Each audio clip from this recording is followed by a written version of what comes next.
She was a bit of a psycho as well. You only had to cross her to see that. So there was no way of being certain whether her silk thread was properly sterilized or not. And this was what the whole operation depended on. Damn these women! They didn't know the simple masculine rule. Working and sex don't mix. Girl's parents had made a mistake in calling her Angelica when she was born. Of course, they could hardly have foreseen what a demon she would grow up to be. Lev Leonovich took a sideways peek at her pretty, though foxy little face and felt like saying to her peaceably, "Listen, Angelica, or Angela, or whatever name you want us to call you. You're not entirely without qualifications and ability, you know. If you applied yourself to surgery instead of scheming to get yourself married, you might be doing a decent job of work by now. Listen, there's no point in our having a quarrel. After all, we stand side by side at the operating table." But she'd have interpreted this to mean he was exhausted by the campaign and was surrendering. He also felt like giving a detailed account of yesterday's trial. He had begun telling Yevgenia Ustinova the story, briefly while they were smoking. But he didn't feel much like telling these particular colleagues about it. The moment the conference was over, Lev Leonovich stood up, lit a cigarette, and strode down the corridor toward the radiotherapy department. He swung his extensively long arms boldly, and he walked, cleaving the air with glazed white-coated chest. Vera Gangart was the one he felt like talking to. He found her in the near-focus X-ray unit. She was sitting on a table with Dontsova doing some paperwork. "It's time for your lunch break," he declared. "Give me a chair." He threw the chair under him and sat down. He was in the mood for a gay, friendly chat, but then he noticed something. "You're not very pleased to see me, are you?" he said. Dontsova smiled lightly, twisting her horn-rimmed spectacles around her fingers. "On the contrary, I'm doing my best to get on good terms with you. Will you operate on me?" "Operate on you? Not for anything in the world." "Why not?" "Because if I hack you to death, they'll say I did it out of jealousy. Because your department's more successful than mine." "No jokes, Lev Leonovich. I'm being serious." It was true. One could hardly imagine Ludmila Afanasyeevna making jokes. Vera was sitting there looking very sad. She had shrunk herself, her shoulders hunched as if she was cold. "Ludmila Afanasyeevna will have to be examined during the next few days, Lev. It seems she had pains in her stomach for some time, but she didn't tell anyone.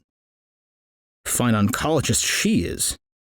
And of course you've already collected your evidence, and you can prove it's cancer, is that right?" Lev Leonovich curved those extraordinary eyebrows, stretching from temple to temple. He always wore a mocking expression, even during the most ordinary conversation, when there was nothing to laugh at. But you could never tell whom he was mocking. "Not all of it. Not yet," Dontsova admitted. "Well, what evidence is there? For example?" she told him. "That's not enough," was Lev Leonovich's verdict. "Let Veroka here sign the diagnosis, then we'll talk. They're giving me my very own clinic soon, so I'll take Veroka away from you to be my diagnostician. Will you give her up?" "I won't give Vera up for anything. Get yourself someone else." "I won't take anyone else. I only want Veroka." So I'm guessing Veroka is Vera. That makes a whole lot of sense. I had no idea. You learn something new every chapter. "Get yourself someone else. I won't take anyone else. I only want Veroka." "Why should I operate on you if you won't give her up?" He was finishing the last few puffs of his cigarette, looking about him and chatting jokingly. But in his thoughts he was completely serious. As his old teacher Koryakov used to say, "When you're young, you haven't the experience. When you're old, you haven't the strength." But just at the moment, Gangart was like himself. At the peak age, when the ear of experience had already ripened and yet the stem of energy is still strong. Before his eyes, she had developed from a girlish intern into a diagnostician, so acute that he believed in her no less than he believed in Dontsova herself. With a diagnostician like her, a surgeon, however skeptical, knew no cares. The trouble was that for a woman, this peak time of her life was even shorter than it was for a man. "Have you got your lunch with you?" he asked Vera. "You won't be eating it anyway. You'll be taking it back home, won't you?" "Let me eat it." Amid much joking and laughing, some cheese sandwiches appeared. He began eating them and offering them around. "You have one?" "Oh, yes. I went to trial yesterday. You should have come too. You'd have learned something. It was in a school building. About 400 people were there. They knew it was going to be interesting. I'll tell you what happened. A child suffering from volvulus and twisted bowels was operated on. He lived several days after it was done.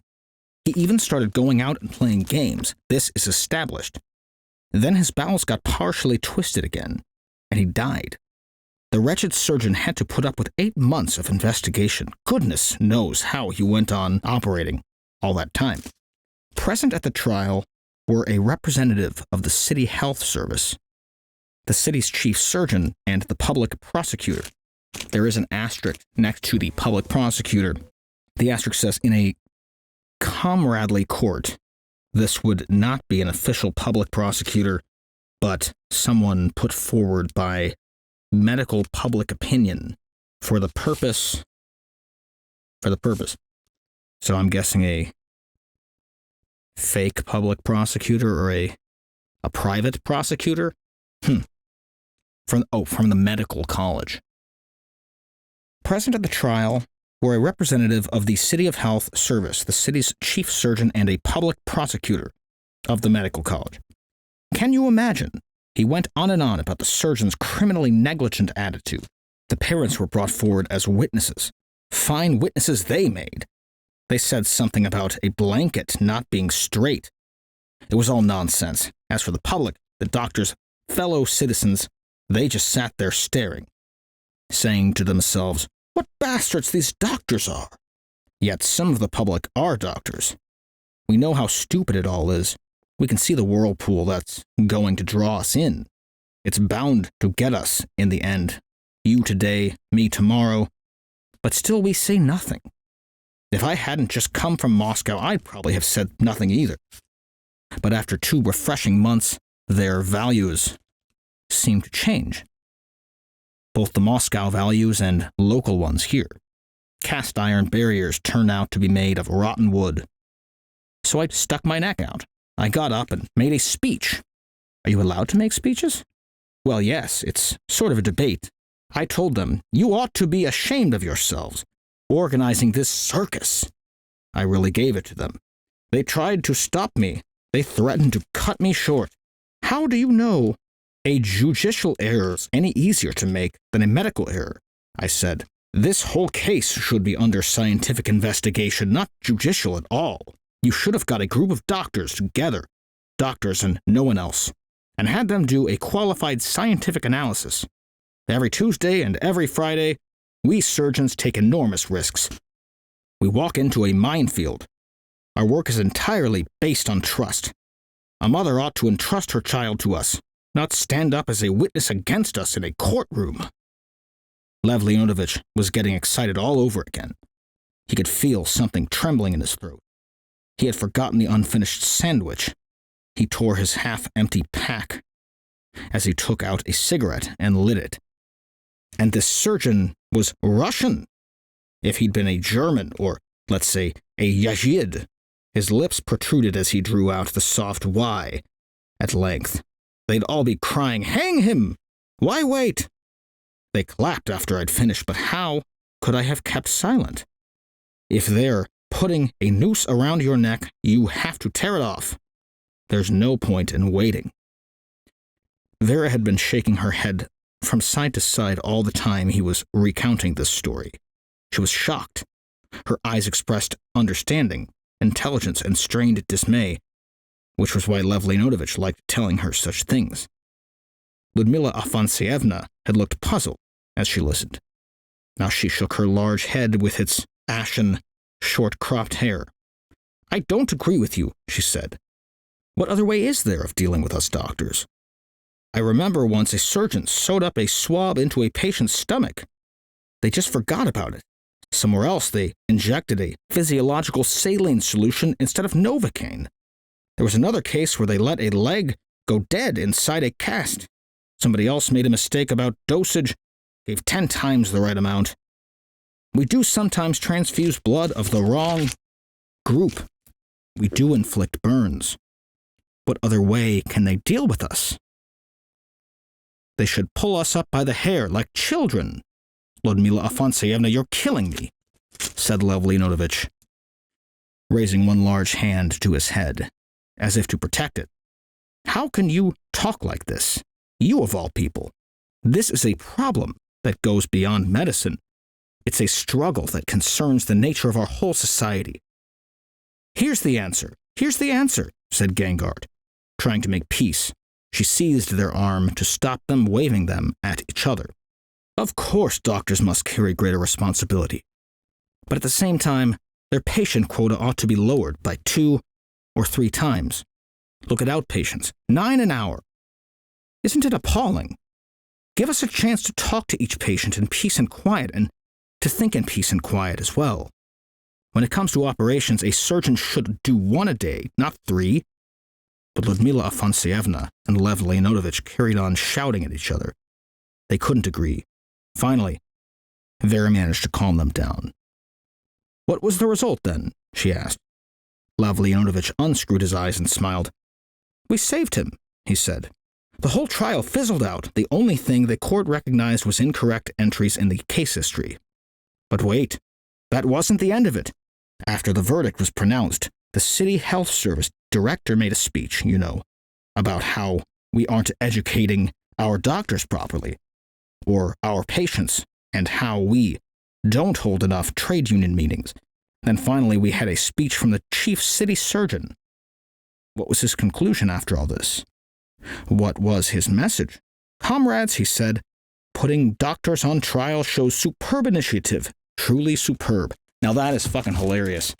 By the way, that's the end of chapter 26, but that's so funny because throughout this whole chapter, Lev Leonovich is talking about how, every time he goes to a patient, they're just lying to all of them and, going along with the lies and saying, yes, this, and yes, that, and agree with me there, and it's yeah, you're dying of cancer. And yes, I am dying. Yes, you are. And, here's a picture of cancer, and it's that's a great picture. In agreement with, yeah, it's a great picture of cancer because you're going to die. Then at the end, this line right here, "Comrades," he said, "putting doctors on trial shows superb initiative, truly superb." So the end result was good job on trying this person. The end. So he's doing the ultimate Mog, if you will. It's one giant riddle joke. Brilliant, I must say. But anyway, the next chapter is 27. Each has his own interests. We'll read that next week.